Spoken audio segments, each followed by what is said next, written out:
বন্ধুরা, আজ আমি রান্না করব মুসুরির ডাল ও আলুর নতুন রেসিপি। তবে দেখে নেওয়া যাক কী কী লাগে এটি তৈরি করতে। আমি 1 কাপ মুসুরির ডাল প্রথমেই 1-2 ঘন্টা জলে ভিজিয়ে রেখেছিলাম। এরপর আমি ডালগুলির থেকে জল ছেঁকে তার মধ্যে কয়েকটা কাঁচা লঙ্কা দিয়ে ডালটাকে সামান্য একটু জল দিয়ে পেস্ট করে নেব। এরপর ডাল পেস্টের মধ্যে 3 চামচ বেসন, নুন পরিমাণ মতো, সামান্য কালো জিরে ও সামান্য একটু হলুদ দিয়ে ভালোভাবে মিশিয়ে নেব।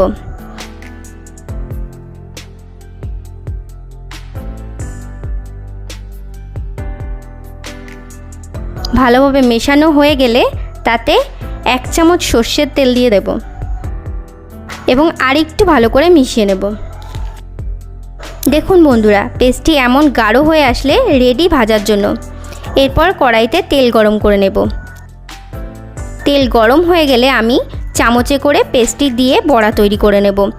আপনারা চাইলে হাত দিয়েও বড়া ছাড়তে পারেন।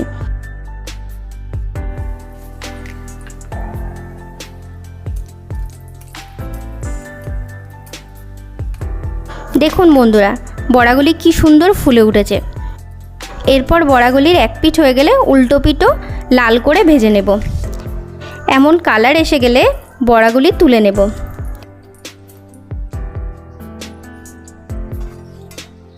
এবার আমি রেসিপিটির জন্য মশলা তৈরি করে নেব। আমি এখানে একটি টমেটো কেটে নিয়েছি, 1 চামচ জিরে, হলুদ 6-7টি, আদা 3 টুকরো মতন, লঙ্কা পরিমাণ মতন, কিছুটা গোটা গরম মশলা, 2টি পেঁয়াজ কুচি। এগুলিকে আমি পেস্ট করে নিয়েছি।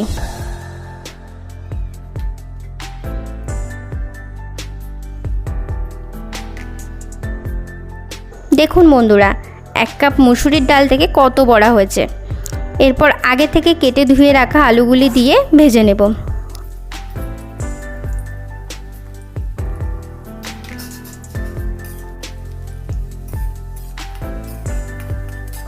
লাল লাল হয়ে গেলে নামিয়ে নেব।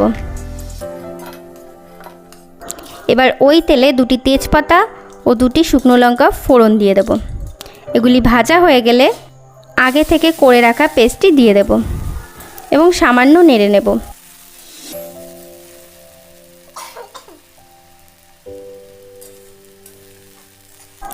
এর মধ্যে দিয়ে দেব 1/2 চামচ হলুদ, সামান্য একটু কাশ্মীরি লঙ্কা গুঁড়ো, এটি কালারের জন্য, 1 চামচ নুন। এবার এটি ভালোভাবে কষিয়ে নেব।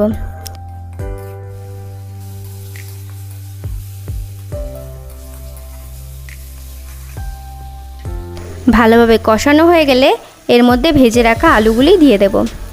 একটু নেড়ে চেড়ে নেব।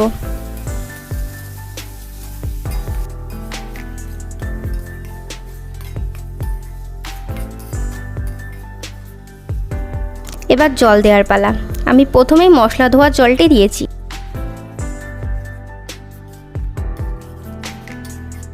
এরপর এমনি জলটা একটু বেশিই দিতে হবে, কেননা বড়াগুলি জল টেনে নেবে।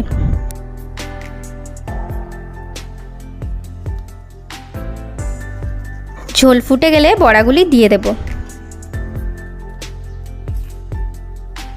5 মিনিট ফুটিয়ে ইচ্ছে অনুযায়ী ঝোল নামিয়ে নিলে প্রস্তুত মুসুরির ডালের নতুন রেসিপি। বন্ধুরা, ভিডিওটি কেমন লেগেছে তা জানাতে ভুলবেন না। এরকম নতুন নতুন রেসিপি পেতে চ্যানেলটি সাবস্ক্রাইব করে রাখুন। ধন্যবাদ।